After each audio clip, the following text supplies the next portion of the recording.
ఉగాది పండుగ అంటే అందరికీ గుర్తొచ్చేది నూతన సంవత్సరం. ఇంకా ఆ రోజు ఆరగించే షడ్రుచులు కలిగిన ఉగాది పచ్చడి. తెలుగు క్యాలెండర్లో కొత్త సంవత్సరంలో మొదటి రోజు అంటే చైత్రమాసంలో మొదటి రోజు కాబట్టి ఉగాది పండుగ జరుపుకుంటామని అనుకుంటారు. కానీ సరిగ్గా అదే రోజు ఎందుకు జరుపుకోవాలి అని ఎప్పుడైనా అనుకున్నారా? దీనికి సమాధానం భాగవతంలో విష్ణువుని దశావతారాలలో ఉంది. అయితే ఈ వీడియోలో ఉగాది పండుగ వెనుక ఉన్న కథ మాత్రమే కాదు, ఆ కథలో ఉన్న విశిష్టతను కూడా తెలుసుకునే ప్రయత్నం చేద్దాం. విష్ణువుని దశావతారాల గురించి ఎంతో మందికి తెలుసు. విష్ణువు ఎన్నో అవతారాలు ఎత్తారు, కానీ అందులో ధర్మాన్ని స్థాపించడానికి మాత్రం 10 అవతారాలను ఎంచుకున్నారు. వాటిల్లో మొదటి అవతారమే మత్స్యావతారం. బ్రహ్మ ప్రతి ఉదయం సృష్టి నిర్మాణం మొదలుపెట్టి ఆ రోజు పూర్తయ్యేసరికి సృష్టి కార్యం ముగించుకొని యోగ నిద్రలోకి వెళతాడు. అప్పుడు ప్రళయం వచ్చి సృష్టి అంతమైపోతుంది. తిరిగి అదే సృష్టిని మరునాడు మళ్ళీ సృష్టించటం మొదలు పెడతాడు. ఇలా బ్రహ్మ జీవితంలో గడిచే ఒక పూర్తి రోజుని ఒక కల్పం అంటారు. అదే కల్పాన్ని మనిషి జీవితంలో గడిచే సమయంతో పోలిస్తే 4.2 బిలియన్ సంవత్సరాలు. బ్రహ్మ విశ్వాన్ని సృష్టించడం అనే తన పని చేసి యోగ నిద్రలోకి జారుకుంటాడు. సరిగ్గా అప్పుడే సోమకాసుర అనే అసురుడు రంగంలోకి దిగాడు. బ్రహ్మ చేతిలో ఉన్న 4 వేదాలపై అతని కన్ను పడింది. ఋగ్వేదం, యజుర్వేదం, సామవేదం, అథర్వణ వేదం ఈ సృష్టికి మూలాలు. అంతేకాకుండా మనిషి ఎలా జీవించాలి అనే విషయాలను తెలియపరుస్తూ వారిని సంపన్నులుగా మారుస్తాయి. మానవులు ఇలా పురోగతి చెందటం సోమకాసురుడికి నచ్చలేదు. అందుకే ప్రళయకాలంలో ఆ వేదాలను బ్రహ్మ నుంచి దూరం చేయగలిగితే లోకాలన్నీ శాసించే అధికారం అతనికి దక్కుతుందని భావించాడు. ఆ పథకం ప్రకారం బ్రహ్మ దగ్గర ఉన్న 4 వేదాలు దొంగిలించాడు. అది నైమితిక అనే మహాప్రళయం సంభవిస్తున్న సమయం. దానివల్ల విశ్వమంతా నీటిమయం అయిపోతుంది. సోమకాసురుడు ఎవరికంటా పడకుండా నీటి అడుగు భాగంలోకి వెళ్ళి దాక్కుంటాడు. ఇక్కడ వేదాలను దొంగిలించటం అంటే ధర్మాన్ని పడదోసి అధర్మాన్ని స్థాపించటం. కాబట్టి వేదాలను తిరిగి వాటి స్థానంలోకి చేర్చాలి. కనుక విష్ణుమూర్తి తన బాధ్యతగా మత్స్యావతారాన్ని ఎంచుకున్నాడు. కానీ కేవలం ధర్మానికి నిదర్శనమైన వేదాలను రక్షిస్తే సరిపోదు. అదే ధర్మాన్ని పాటించే వారిని కూడా రక్షించాలి. అదే విష్ణు మత్స్యావతారానికి అర్థం. ఆ సమయంలో మనం ముందు చెప్పుకున్న టైం లైన్ ప్రకారం భూలోకంలో ఇంకా ప్రళయ ఘడియలు మొదలవ్వలేదు. అంతేకాకుండా ఆ సమయంలో విష్ణుమూర్తి వేయాలనుకున్న మత్స్యావతారానికి తగిన ఏర్పాట్లు చేసుకోవచ్చు. ఇందులో భాగంగా భూమిని పరిపాలిస్తున్న సత్యవ్రతుడు తన పాత్ర పోషించాల్సిన అవసరం వచ్చింది. ఈ సత్యవ్రతుడు విష్ణువుకి మహాభక్తుడే కాక మనుషుల్లో అందరికంటే ఉత్తముడు. ఒకనాడు నదీ తీరంలో స్నానం చేస్తూ ఉండగా అతను దోసిట్లో నీళ్లు పట్టి పితృతర్పణాలు వదులుతున్నాడు. అనుకోకుండా తన దోసిట్లో ఒక చిన్న చేపను పట్టుకున్నాడు. అది చూసి ఆశ్చర్యపోయి వెంటనే దాన్ని నీటిలోకి వదిలేశాడు.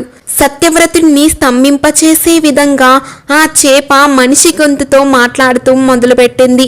ఓ దయగల రాజా, నన్ను చూసావా? ఇంత చిన్నగా ఉన్నాను. ఇంత పెద్ద నదిలో ఉండాలంటే నాకంటే పెద్ద చేపలు వచ్చి నన్ను తినేస్తాయేమోనని భయంగా ఉంది. నా పట్ల కరుణ చూపించి నన్ను ఈ నదిలో నుంచి తీసి కాపాడండి అని ప్రాధేయపడింది. ఆ చేప మాట్లాడిన తీరుకు ఆశ్చర్యపోయిన సత్యవ్రతుని మనస్సు కరిగిపోయింది. వెంటనే నీటి నుండి తీసి తన దగ్గర ఉన్న కమండలంలో చేపను ప్రవేశపెట్టాడు. అలా ఒక రాత్రి గడిచిపోయింది. మరునాడు ఆ చేప, ఓ రాజా, ఈ పాత్రలో నాకు చోటు చాలటం లేదు. కాస్త విశాలంగా ఉండే పాత్రలో నాకు చోటు కల్పించండి అని అడిగింది. అప్పుడు సత్యవ్రతుడు ఒక పెద్ద కుండలో నీటిని నింపి ఆ చేపను అందులో ఉంచాడు. 1 గంట సమయంలోనే ఆ చేప ఆకారం కుండని మించిపోయింది. ఇది గమనించిన సత్యవ్రతుడు చేపను కొండ నుంచి ఒక చిన్న సరస్సులోకి మార్చాడు. అక్కడ కూడా మళ్ళీ అదే జరిగింది. ఉండటానికి చోటు సరిపోవట్లేదని ఆ చేప చెప్పింది. దాంతో సత్యవ్రతుడు ఆ చేపను మరింత విశాలమైన నీటి ప్రదేశాలకు తరలించాడు. ఎన్ని ప్రదేశాలకు మార్చినా ఆ చేప ఆకారం పెద్దది అవుతూనే ఉండటంతో దానికి కదిలేందుకు చోటు సరిపోవటం లేదు. ఆఖరి ప్రయత్నంగా సత్యవ్రతుడు ఆ చేపను సముద్రంలో ప్రవేశపెట్టాడు. దాంతో ఆ చేప కంగారు పడి, రాజా, ఇలా చేశారేమిటి? సముద్రంలో చేపలు, తిమింగలాలు పెద్ద పెద్దవి ఉంటాయి కదా, అవి నన్ను ఖచ్చితంగా తినేస్తాయి. మరిన్ని ఇలాంటి ప్రదేశాలకు నన్ను ఎందుకు తీసుకువచ్చారు అని అడిగింది. అప్పుడు సత్యవ్రతుడు చిన్న చిరునవ్వు నవ్వి, నువ్వు చాలా విచిత్రమైన చేపవు. 1 గంట సమయంలోనే నీ ఆకారాన్ని 100 పెంచుకున్నావు.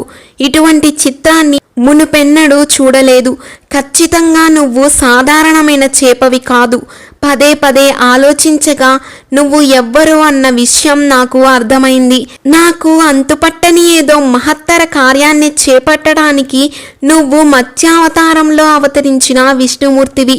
ముందుగా నీకు నా వందనములు. మీ అంతటా మీరే నాకు సాక్షాత్కరించారు కనుక ఈ రూపంలో ఎందుకు వచ్చారో నాకు దయచేసి చెప్పండి అని అడిగాడు. సత్యవ్రతుడు అడిగిన ప్రశ్నకు సమాధానంగా చేప ఇలా చెప్పింది. నువ్వు చెప్పింది నిజమే. నేను మహత్తర కార్యాన్ని చేపట్టడానికి ఈ రూపాన్ని ధరించాను. ఇవాల్టి నుంచి 7వ రోజున మహాప్రళయం వస్తుంది.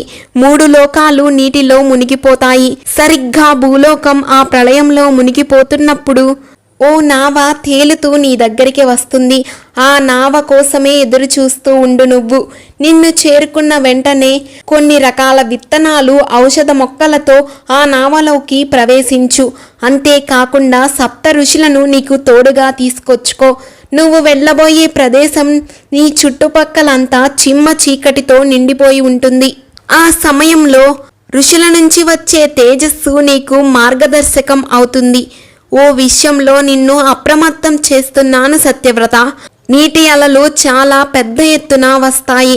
కానీ నువ్వు భయపడకు. నేను నీ కోసం నీటిలోనే వేచి ఉంటాను.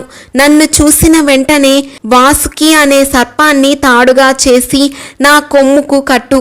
బ్రహ్మ జీవితంలో ఆ 1 రాత్రి గడిచే వరకు నేను మీ నావకు మార్గాన్ని చూపిస్తానని చెప్పి ఆ చేప అదృశ్యమైపోయింది. సత్యవ్రతుడు కుస అనే గడ్డిపరకతో నేలపై ఒక ఆసనాన్ని ఏర్పాటు చేసుకుని 6 రోజుల పాటు విష్ణునామాన్ని ధ్యానం చేస్తూ గడిపాడు.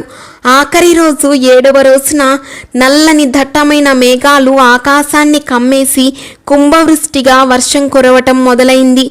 ఇక భూమి నీటిలో మునిగి కనిమరుగవుతున్న సమయంలో అప్పుడే కొంత దూరంలో విష్ణువు చెప్పిన ఒక పెద్ద నావ సత్యవ్రతుని దగ్గరకు వచ్చింది. విష్ణువు సూచించిన విధంగానే సత్యవ్రతుడు విత్తనాలు, ఔషధ మొక్కలతో నావలోకి అడుగుపెట్టాడు. అతనితో పాటు 7 ఋషులు కూడా వచ్చారు. విష్ణునామాలను జపిస్తూ, రాజా, ఎటువంటి పరిస్థితి ఎదురైనా మీరు భయపడద్దు. మనం చేస్తున్న ఈ ప్రమాదకరమైన ప్రయాణంలో శ్రీహరి మనకు తోడుగా ఉంటాడు అని చెప్పారు.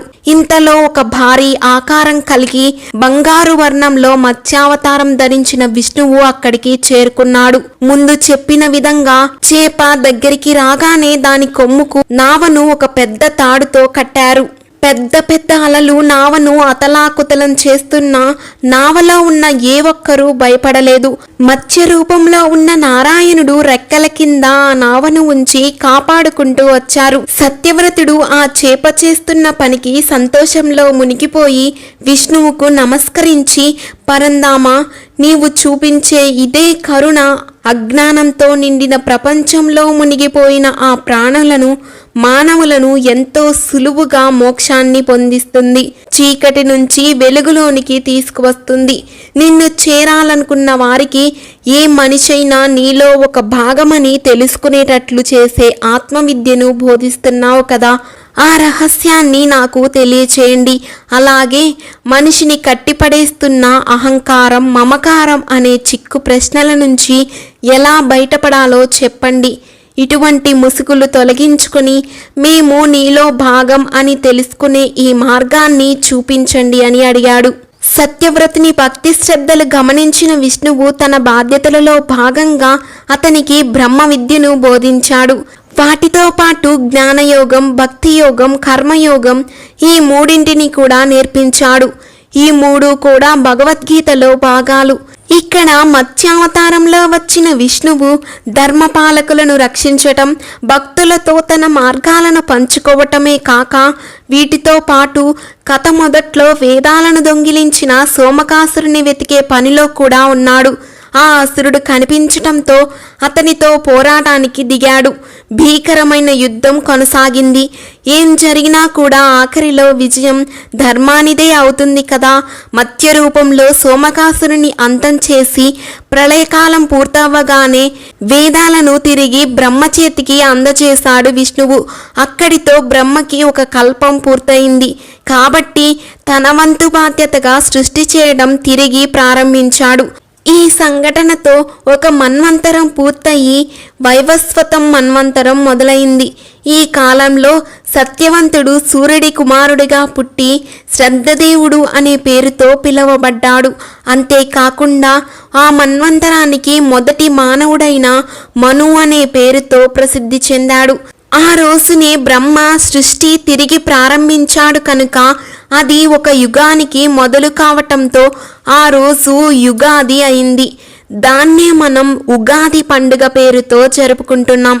మీకు మీ కుటుంబ సభ్యులకు నూతన సంవత్సర ఉగాది శుభాకాంక్షలు తెలియజేస్తూ ఈ కథను ముగిస్తున్నాను. వీడియోని లైక్ చేయడం మాత్రం మర్చిపోవద్దు.